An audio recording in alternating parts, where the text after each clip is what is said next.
Hello and welcome. I'm Ashwin Ahmed, and I'm very pleased to be in conversation with Vivek Wadhwa, Distinguished Fellow at Harvard Law School. And today we are going to be discussing the man of the moment, Joe Biden. Uh, Mr. Wadhwa, first of all, welcome to the show. And I want to start off by asking you, Joe Biden is inching and most probably will make it. Pennsylvania, Georgia. He's going to make that magic figure of 270, finally. What do you see are the next steps now? Ashwin, I think he's actually going to get closer to 300. So there's almost no doubt that Joe Biden and Kamala Harris are going to win. And you're going to have an Indian Jamaican woman as vice president and maybe even president one day. So this is amazing what's happening. True. So, but now the Trump campaign are not going to accept this. We all know that. They've refused to concede. Yeah. They'll probably want a recount of these states along with the other states. There are going to be major legal challenges. So how do you see them putting their legal strategy forward? And two, do you think the Supreme Court is likely to entertain any of President Trump's claims? President Trump's claims are baseless. He's a sore loser. Basically, he's doing what tin pot dictators do in the countries that America has been criticizing. He's been trying, claiming that the election has been stolen from him. Complete nonsense. The election has been so tightly monitored because we've known for a long time that there are problems here, the pandemic here. We've also known for a long time that Trump is likely to lose the elections and he's going to claim voter fraud. He's going to make all these claims. So the Republicans have been all over it. The Democrats have been all over it. This is one of the most closely monitored elections in the world. And it's fair. Yeah, there may be a few cases of, some minor, voter fraud, and those people will end up going to jail. But overall, the election was, amongst the most secure and cleanest in the world. And the results are going to be overwhelming. So that it's not going to be 270. Like I said, my expectation is going to be closer to 300. And there's just no avenue here for Trump to continue on. Now, the reason why he's doing this, now you got to realize that Trump is a genius when it comes to manipulating public opinion. The reason why he's doing this is because he's not going to admit defeat. This is what he does, that he loses all the time. I mean, he's in virtual bankruptcy. He's in severe debt, yet he claims success. So this is what he's doing. He's going to say, look, the election was stolen from me. I didn't lose. They took it from me. That's what his strategy is. Because next he's going to be, creating all sorts of hype and excitement about his own TV stand. Most likely, he will launch his own Republic TV and become a threat to Fox News. That's what my expectation is that what Trump will do. And what he's doing is that he's taking his base with him. This is manipulating the system for his own personal advantage. Now, what do you see Joe Biden doing? Let's leave this aside. Joe Biden becomes president, but at the same time, he has to pass legislation very quickly on the pandemic and on the economy. But at the same time, we have a locked Senate. We have runoffs going on. How likely is the Senate to, pass legislation and make the appointments that Joe Biden wants? And isn't that going to be a problem for him going forward? Ashwin, you got to realize that with two seats being locked up, Joe Biden will actually have a little honeymoon. He will have a little bit of time when he can get legislation through, because the Republicans won't have control of the Senate unless they win both of those seats, because the deciding vote over here is Kamala Harris as vice president. So there's a transition period in which weird things could happen. But regardless, the fact is that Donald Trump set the standard here in issuing executive orders and ruling by decree. He basically changed all the rules. And my expectation is that Joe Biden will do exactly what he did, because during Trump's regime, the House was controlled by the Democrats, the Senate was controlled by the Republicans, and he took full advantage of that. And he just, rammed court appointments through the Senate. But on the other front, he couldn't get legislation through. So he played every game in the book by issuing executive orders. He's now taught the Democrats how to play that game. So that's likely how Biden will rule. I'm glad you brought up Kamala Harris, because they're very intrigued, and I'm sure you are, in India, as to what kind of vice president will she be. She I don't think is going to be the, behind the scenes vice president that Mike Pence was. She has a mind of her own. She speaks it. And she's very conscious of who she is, a black Indian woman. Yeah. So what do you see Kamala Harris's role as during the Joe Biden presidency? She commands respect. She's polite, respectful, but firm. So she sort of, if you looked at the Indian stereotypes, she meets them as well. A wonderful, wonderful human being. So I greatly admire her, greatly respect her. And she's not going to be a pushover. She's going to gradually assert her own authority, and she's going to do a lot of good for America because she has good values. Right. So now let me come to India. Right. Now, how does and should India view a Joe Biden presidency, given that our Prime Minister had such good relations with President Trump? Is there likely to be a drastic change? The worry that India has is that the geopolitical, there'll be geopolitical changes. America won't be supportive. That's not the story anymore. When Trump was elected, there was almost no change in policy between the previous regime and the next regime. That's just the way it goes now. That India has become strategically important to the United States. The enemy here is China. That's as clear as could be. I mean, America may not use those words, but China is the enemy. Pakistan is in China's pocket. I mean, it's literally the government is being controlled by China. So therefore, and the United States government knows that. Everyone knows that.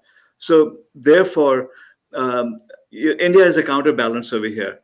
And India's importance is only going to increase, not decrease. So even though India may receive a few taps on the knuckles and some criticism, which it should receive, I mean, because this is what democracies are about, that you're allowed to disagree. I want to ask you now about these contentious issues of CAA and Jammu and Kashmir. Now, Kamala Harris has been vocal about this. There's a caucus regarding Pramila Jayapal, etc. And there is, of course, the left wing of the Democratic Party, which is extremely popular and something that President Biden, when he becomes president, cannot afford to ignore.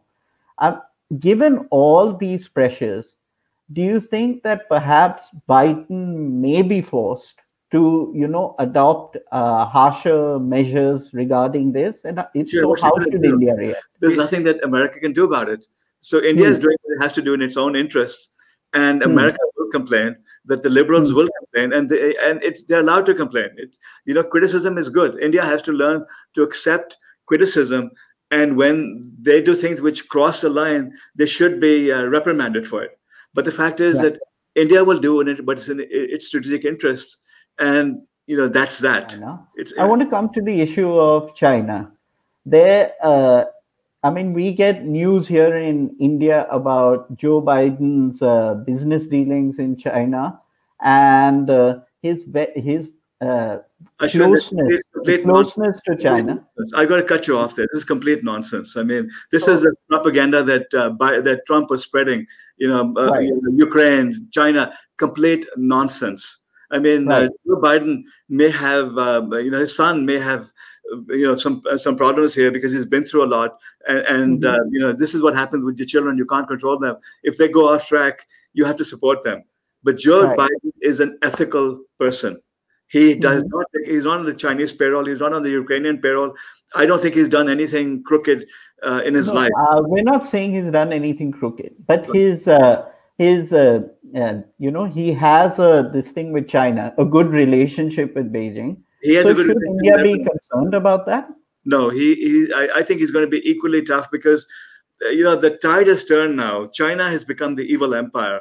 There's a consensus in America on the left and the right that China is a threat. China has robbed America blind, and now it is trying to defeat America. It regards America as the enemy, and it's building up militarily. So Joe Biden may actually be more firm than Trump was. Trump is the one who has the business dealings. I mean, the Chinese bank accounts, Russian bank accounts, loans from these countries, Trump's relationship with Turkey. There was so much crookedness here that literally it was like a third world, leader with all of these corrupt influences. Biden doesn't have any of these. I want to come to the economy now. When you a Biden presidency will actually be very good for India in one way, because it may remove the tariffs that Trump had imposed. It may remove he's talked about removing the sanctions on Iran. So, we get Iranian oil, and perhaps on Russia as well. They could remove CAATSA. So, my question is that all likely to happen? And how much of an impact could it make on the, India-US economic relations? Sanction by sanction, I think that he's going to go through it systematically. Whether removing sanctions on Iran, he's probably going to go and negotiate a new deal with Iran. And if they comply with it, he'll remove the sanctions. The tariffs. He's probably going to want to negotiate, a quid pro quo with India, saying, look, if I remove these tariffs, you remove those tariffs, right? So it's the right thing to do, because I'm speaking as an American now. Okay, my loyalty is to America first, India second. So, but if I was in issues, I would look at the tariffs India has, the protectionist policies, and say, no, this is not fair. If you want, me to be able to, if you want me to remove my tariffs, you remove yours. If you want me to open my economy, you open yours. So that's the type of thing that Biden is going to do, which is the right thing to do. Let's come to Pakistan. Trump has been very, I wouldn't say pro-India, but he's been very tough on Pakistan, especially with regard to the FATF, harboring terrorists. Is Biden more or less likely to follow the same policy, or do we see, I wouldn't say relaxed, but a more traditional diplomatic approach? I think there'll be a more diplomatic approach, which is a good thing, rather than acting on emotion. And it'll be a much more rational policy. Because if Pakistan can be brought into line, if they can be, because Pakistan desperately needs cash now. So if America can give Pakistan loans and make sure that money doesn't funnel into China, and in return, they can get Pakistan to behave more responsibly, that's the right thing to do. We've already had the 2+2 dialogue. We've had the signing of BECA, which is the final of the 4 logistic agreements. What do you think, finally, that Prime Minister Modi and President Biden, when he is likely to become president, will be looking to work towards in the 4 years of his presidency? What are the kind of both countries are in economic trouble right now. India's economy is in the tank. America's economy has been artificially inflated, but it's in trouble right now. America's gotten seriously into debt. Both countries have to focus on getting their economies into high gear. America is going to spend massively on infrastructure, because one way or the other, Biden will get some of his infrastructure plans through. He'll get clean energy through. India needs to do the same. Modi needs to really use this pandemic as an opportunity to get through massive, new infrastructure spending. Literally, India should probably do $1 trillion bill, even though it'll put the country into a little bit of debt. It should now unleash a massive investment program to transform the country, because that's the only thing that's going to save the country. America needs to do the same, and both countries need to help each other. So that's the type of conversation I expect that they're going to have, because they both have the same interest. And then at the same time, China is going to become more assertive. It's going to start, threatening Taiwan. This wolf warrior policy that they have is going to be the end of China. So China, again, both countries will have to contain China, and they're going to work together on that. So you're saying we'll see a stronger partnership, basically? I have no doubt there'll be a stronger partnership, not because of the personalities involved here, but because of the overwhelming need for both sides to come together, and for the fact that Indians have become such an integral part of America that they literally are helping the country in many, many ways. And it's a win-win. Hey. So, Professor Wadhwa, Mr. Distinguished Fellow Wadhwa, thank you so much for being with us. And it was just such a pleasure talking to you. I'm Ashwin Ahmed. Thank you so much for watching.